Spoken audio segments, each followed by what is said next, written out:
अस्सलाम वालेकुम। मैं हूं उमर रज़ा और आप देख रहे हैं the facts beater YouTube channel. आज की वीडियो में मैं आपको बताने वाला हूं कि जीसी यूनिवर्सिटी फैसलाबाद कैंपस के आप किस तरह अप्लाई कर सकते हैं। मुझे काफ़ी सारे दोस्तों की और मेरे क्लास फेलोज़ के मैसेजेस आ रहे थे कि जीसी के एडमिशन कब ओपन हो रहे हैं, या फिर जिनको पता है कि ओपन हो चुके हैं वो लोग ये पूछ रहे थे कि इसमें अप्लाई कैसे करना है। डिफरेंट लोगों के डिफरेंट क्वेश्चंस थे, प्रॉब्लम्स थी, जिनमें एक प्रॉब्लम थी कि अभी लैट का हमने टेस्ट किया, लार्ज एडमिशन टेस्ट, और उसका रिजल्ट आया ही नहीं है। इसे अगस्त के सेकेंड वीक में आना है और एडमिशन क्लोज हो रहे हैं 4 अगस्त को। तो हम किस तरह अप्लाई करेंगे उसमें लॉ के लिए। और दूसरा प्रॉब्लम ये था कि हमारे तो अभी तक तो हमारा सेकेंड ईयर का रिजल्ट भी नहीं आया, तो हम नंबर कैसे लगाएंगे सेकेंड ईयर वाले पोर्शन में। इस वीडियो में मैं आपको साथ उसके मेरिट का भी बताऊंगा कि पिछले साल क्या मेरिट रहा, उसके अलावा कि कौन कौन से डिग्री प्रोग्राम ये करवाते हैं, और जो भी डिटेल्स ज़रूरी होती हैं वो मैं आपको ज़रूर बताऊंगा। तो अब चलते हैं हम कंप्यूटर स्क्रीन की तरफ, वहाँ जाकर आपको बेटर गाइड कर सकता हूँ। सबसे पहले आप जी सी डब्ल्यू यू एफ की साइट पर जाएंगे, अपना कोई भी ब्राउज़र खोल लें। ये साइट है admissions.gcuf.edu.pk। यहाँ पे आपने जाना है। अगर आपने पहले अकाउंट बनाया हुआ है तो आप यहाँ पे लॉगिन कर सकते हैं अपना बेफाम नंबर दे के या CNIC का नंबर दे के, क्योंकि दोनों सेम होते हैं, और अपनी डेट ऑफ बर्थ से। अगर आपको नहीं आती डेट ऑफ बर्थ, मतलब याद नहीं है कि आपने कोई गलत पुट कर दिया, तो अपने क्लिक हेयर करके पासवर्ड से भी कर सकते हैं। अब यहाँ पे हम न्यू आए हैं तो हम सबसे पहले आपको ये एडमिशन क्राइटेरिया दिखा देता हूँ। ये PhD के हैं सारे, तो आप BS वाले हैं, और एम फिल के हैं। हम नीचे आएंगे, ये BS फिफ्थ सेमेस्टर, अब ये BS फर्स्ट सेमेस्टर। ठीक है, आपको इसमें समझ आ जाएगी कि आप यहाँ से जाके खुद पढ़ सकते हैं। जैसे मिनिमम 45 डिग्री चाहिए FSC में, 45% चाहिए FSC में आपको। एसोसिएट डिग्री 2 सालों की होती है, BS के लिए आ जाते हैं। BS केमिस्ट्री फॉर एग्जांपल, इसके लिए 45 चाहिए मार्क्स, और इलेक्ट्रिकल इंजीनियरिंग के लिए 60% आपको चाहिए। इस टाइम आप इधर भी चेक कर सकते हैं, लॉ के लिए आपको 45% चाहिए, लेकिन उसके लिए लॉ एडमिशन टेस्ट देना लाजमी है। ठीक है, तो ये आप बाद में देख सकते हैं, सुकून से देखें बैठ के। उसके बाद एक और चीज़ आपको बताता है चलूँ, अगर कोई भी आपको इशू हो और आपको ना समझ आ रही हो, आप किसी और शहर से और आप कैंपस विज़िट ना कर सकते हो, तो आपने यहाँ पे admissions@gcuf.edu.pk के ऊपर उनको मेल करनी है। एक दफ़ा रिस्पॉन्स ना आया तो दोबारा वही मेल कर दीजिएगा, क्योंकि मैंने ख़ुद ट्राई किया है तो ये रिस्पॉन्स दे देते हैं, लेकिन पहली बार नहीं देते। उसके बाद आप न्यू हैं तो आपने क्रिएट एडमिशन अकाउंट पे जाना है। यहाँ पे आपने लिखना है फुल नेम अपना, आपका जो भी नाम है। यहाँ पे अपने फादर का नाम लिखना है जो कि आपका CNIC पे है, या फिर आपके FSC के रिज़ल्ट कार्ड पे। FSC का रिज़ल्ट नहीं आया तो फर्स्ट ईयर का रिज़ल्ट का वाला आप लिख सकते हैं। मतलब एक्यूरेट आपका नाम होना चाहिए, स्पेलिंग मिस्टेक नहीं होनी चाहिए। अब यहाँ से आपने CNIC का अपना बेफॉर्म का नंबर लिखना है। उसके बाद आपने यहाँ पे हाफिज़ अगर हैं तो ठीक है, नहीं है तो नो। ठीक है, आपने यहाँ देखना है, आपको कोई अगर माजूरी है तो आप यहाँ पे यस कर सकते हैं, और नहीं तो नो। और रिलीजन आपका जो भी है, आप अगर क्रिश्चियन है क्रिश्चियन, इस्लाम है इस्लाम, अगर अदर है तो अदर करके आप आगे जा सकते हैं। आपका जो भी जेंडर है, मेल फीमेल, आप वो यहाँ से कर सकते हैं। आपका ब्लड ग्रुप जो भी है आप वो भी यहाँ से सिलेक्ट कर सकते हैं। अब आपका डोमिसाइल अगर आपने बनवा लिया है तो बहुत अच्छी बात है, अगर नहीं बनवाया तो अभी जाके बनवा लें, क्योंकि अभी भी 7 दिन पड़े हैं, तो उससे पहले पहले आपको डोमिसाइल मिल जाएगा, वरना एडमिशन क्लोज हो जाएंगे। और हर यूनिवर्सिटी इसकी डिमांड करती है, और आपको पता ही होगा आप कौन से शहर से, आपके CNIC के ऊपर परमानेंट एड्रेस वगैरह क्या लिखा हुआ है, ये आप उसके हिसाब से भी यहाँ पे डिस्ट्रिक्ट और डोमिसाइल प्रोविंस कर सकते हैं। आप जौन से भी प्रोविंस से आप उनका यहाँ पे डिटेल्स लगा सकते हैं। डोमिसाइल का डिस्ट्रिक्ट, अब मैं जैसे पंजाब का एक करके देखता हूँ, अभी अटक है तो मैं फैसलाबाद का देखता हूँ। लेकिन फैसलाबाद यहाँ पे आपने परमानेंट होम एड्रेस लिखना है। जैसा कि लोगों के CNIC पे, मेरे खुद CNIC पे 2 तरह के एड्रेस लिखे गए हैं, एक जहाँ जिस घर में मैं रहता हूँ वो, और एक परमानेंट एड्रेस जो मेरा होम टाउन है पीछे गांव का, उसका। लेकिन कुछ लोगों का परमानेंट भी वही होता है और मेलिंग एड्रेस भी होता है। इनमें दोनों में फ़र्क यह है कि होम एड्रेस वो होता है जो सी आपकी आबाई ज़मीन होती है, या वो जहाँ से आप बहुत मुश्किल हो कि आप माइग्रेट करें। और मेलिंग एड्रेस वो होता है जहाँ पे आप रह रहे होते हैं। आपको अगर कोई भी डाक वगैरह उन्होंने भेजना है तो आपको इस पे भेजेंगे। उसके बाद आपकी इम्पोर्टेंट आ जाती है लॉगिन रिक्वायरमेंट्स। आपने यहाँ पे अपनी ईमेल पुट करनी है, जो भी वैलिड ईमेल आप यूज़ करते हैं। ईमेल कभी भी कोई गलत ना लगाएं, बाद में बहुत इश्यूज़ होते हैं, क्योंकि अगर इन्होंने कोई भी आपको एडमिशन वगैरह ग्रांट किया, अवार्ड किया, तो आपको मेल आएगी और आपका ये मोबाइल नंबर है इस पर भी आएगा। ये दोनों चीज़ें एक्टिव होनी चाहिए। उसके बाद पासवर्ड आप करके फिर बाद में एंटर कैप्चा में ये जो साइड पे जो भी लिखा हुआ है कैप्चा, ये आपने इसमें लिखना है और सेव डाटा कर देना है। अभी मैं ये फिल करके आगे प्रोसीड करता हूँ। अच्छा, तो ये मैंने इधर डिटेल्स सारी फिल कर ली हैं। मैं सेव डाटा पे क्लिक करता हूँ। अब आ गया you have successfully log in. अब यहाँ पे मैं पासवर्ड लगाता हूँ। सबसे पहले CNIC लगाता हूँ, फिर डेट ऑफ बर्थ लगाता हूँ। यहाँ पे मैं कुछ चीज़ें हाइड करूँगा क्योंकि कुछ चीज़ें पर्सनल होती हैं।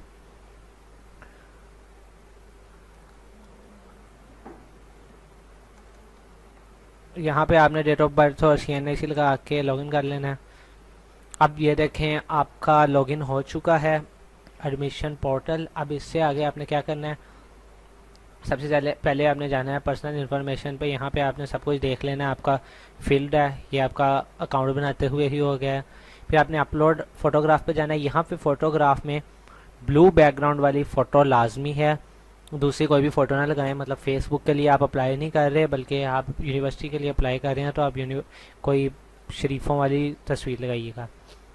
उसके बाद आपने ब्लू बैकग्राउंड वाली लगानी है। उसका साइज़ 25 KB से नीचे नीचे होना चाहिए या 25 KB होना चाहिए। और इसको रीसाइज़, अगर आपका ज़्यादा साइज़ है इसका पिक्चर का, तो आप यहाँ से रीसाइज़ भी कर सकते हैं या किसी भी ऐप से कर सकते हैं। और दूसरा इसका मेथड ये होता है कि व्हाट्सएप टू व्हाट्सएप ना एक दूसरे को सेंड कर लें। नॉर्मल व्हाट्सएप है, अगर आपके पास मॉडरेट व्हाट्सएप है वो नहीं, अगर नॉर्मल है तो एक दूसरे को सेंड करेंगे तो खुद ब खुद आपकी पिक्चर क्वालिटी गिर जाएगी। उसके बाद आपने जाना है एकेडमिक डिटेल्स पे। आपने सबसे पहले भी डिग्री टाइप में सेकेंडरी स्कूल सर्टिफिकेट कर लेना है। सेलेक्ट फिर मैट्रिकुलेशन, आपने जिससे भी मैट्रिक किया है, O लेवल वगैरह किया, जो भी है, ये साइंस से किया तो इसका एग्ज़ाम टाइप अगर है मैट्रिक में आपने एक दफ़ा ही कर लिया था तो वो फर्स्ट एनुअल लिख दें, वरना अगर सप्ली आई थी सप्ली कर लें। और सेमेस्टर होता ही नहीं है तो सेमेस्टर करने की कोई जरूरत नहीं। उसके बाद आपका बोर्ड जो सा भी बना था आप वो लगा सकते हैं। मैं BISC फैसलाबाद कर लेता हूँ। उसके बाद यहाँ पे रोल नंबर लिखना है। रोल नंबर आपने अपने रोल नंबर कार्ड से देखकर यहाँ पे रोल नंबर लिख लेना है। उसके बाद आपने ये देखें यहाँ पे आप रजिस्ट्रेशन नंबर भी लिख सकते हैं, आपके उसके ऊपर कार्ड के ऊपर लिखा था रिजल्ट कार्ड पे। और उसके अलावा अगर आप इस साल FSC करके हटे हैं तो इसका मतलब कि आपका पासिंग ईयर जो मैट्रिक है वो 2021 होगा। उसके बाद में ऑब्टेन मार्क्स लिख लेने हैं आपके जितने आए थे उसमें, और टोटल मार्क्स लिख लेने हैं। परसेंटेज वो खुद ही कर लेगा। फिर सेव रिकॉर्ड पर क्लिक करना है। उसके बाद फिर आपने हायर सेकेंडरी पे जाना है। यहाँ से आपने FSC या जो कुछ भी किया है आप वो लगा सकते हैं। यहाँ पे FSC प्री मेडिकल करता हूँ। एग्ज़ाम टाइप आपने सेम मैंने बताया, सप्ली आई है तो सप्लीमेंट्री वाला, और इस तरह फर्स्ट एनुअल कर दें। मैं ये बात बता दूं, फर्स्ट ईयर में सप्ली आई है तो आप यहाँ पे फर्स्ट एनुअल ही कर दें, सप्लीमेंट्री मत करें, क्योंकि सप्ली तो क्लियर नेक्स्ट ईयर में हो ही जाएगी। ये जो आपने सेकंड ईयर के पेपर दिए इसमें हो जाएगी। लेकिन अगर आपने सप्ली क्लियर कर दी है, एक साल आप पूरा लगा के आए हैं, तो फिर आप सप्लीमेंट्री करें, वरना फर्स्ट एनुअल ही करें। उसके बाद बोर्ड यूनिवर्सिटी में जाएँ। यहाँ से आपका जो भी बोर्ड है, यहाँ पे roll number, passing year same वैसा ही, और पासिंग ईयर आपने 2022 लगाना है, क्योंकि नीचे स्पेशल लिखा है कि फर्स्ट ईयर का आपने रिजल्ट लगाना है अगर आपका नहीं आया तो। उसके बाद ऑब्टेन मार्क्स यहाँ पे लिखना है, टोटल मार्क्स लिखने, परसेंटेज उसने खुद ही बना देनी है। अब यहाँ पे आप मार्क्स अपने करके सेव रिकॉर्ड कर दें। उसके बाद आपने आना है एंट्री टेस्ट में। अब मैं आपको ये बात क्लियर कर दूँ एंट्री टेस्ट की। आप यहाँ पे टेस्ट की लिस्ट देख सकते हैं। अगर आप इंजीनियरिंग प्रोग्राम में करना चाहते हैं तो ECAT का आप लिखें, यहाँ पे आपको जो भी टेस्ट के मार्क्स वगैरह हैं सब कुछ यहाँ पे फिल करें। उसके अलावा अगर आप लॉ करना चाहते हैं, लॉ के लिए भी एक लाजमी टेस्ट होता है लैट, वो भी आपने करना है। क्योंकि अभी लैट का कोई भी टेस्ट रिजल्ट नहीं आया तो इसलिए आप कुछ दिन ठहर के इसके लिए अप्लाई कीजिएगा। 10 तक चलने हैं एडमिशन, लेकिन लैट का टेस्ट रिजल्ट पहले आ जाएगा तो आप फिर यहाँ पे ऑब्टेन लगा सकते हैं। अभी आप यहाँ से अगर आपने कोई दिया है टेस्ट इनमें से तो वो करें, वरना आप इसको छोड़ दें। अब यहाँ पे आए प्रोग्राम सिलेक्शन। अब यहाँ पे आपने मेन कैंपस या जौन से भी कैंपस में लेना चाहते हैं, लेकिन इधर मुझे पता है कि ज़्यादातर मेन कैंपस वाले होंगे, तो मेन कैंपस आपने लेवल यहाँ से सिलेक्ट करना है, BS फर्स्ट सेमेस्टर। अब यहाँ से आप प्रोग्राम कोई भी सिलेक्ट कर सकते हैं, जैसे फार्मा डी मैं कर देता हूँ, मॉर्निंग बेंच फी मॉर्निंग, ठीक है। अब आप अगर तो अप्लाई ओपन मेरिट पे करना चाहते हैं तो फिर आप ये करेंगे, और अगर आपका कोटा है, मतलब कोटा में आ जाता है क्रिश्चियंस हो गए या इस तरह के किसी और मज़हब के हैं, या फिर किसी के बेटे हैं, या इस तरह जो भी कोई ख़ास, यहाँ पे आप देख सकते हैं आर्मी पुलिस के बेटे हैं, आर्मी मैन या पुलिस के लॉयर के बेटे हैं, तो LLB के लिए आप कोटे में कर सकते हैं। अगर आप शहीदों के हैं बेटे, मतलब फ़ौज के या पुलिस सिक्योरिटी फोर्सेज होती हैं, तो आप ये कर सकते हैं। अगर आप GCUF इसी यूनिवर्सिटी के जो पढ़ाते नहीं हैं, जैसे माली के बच्चे हैं या इस तरह कुछ भी हैं, तो आप इसके लिए भी अप्लाई कर सकते हैं।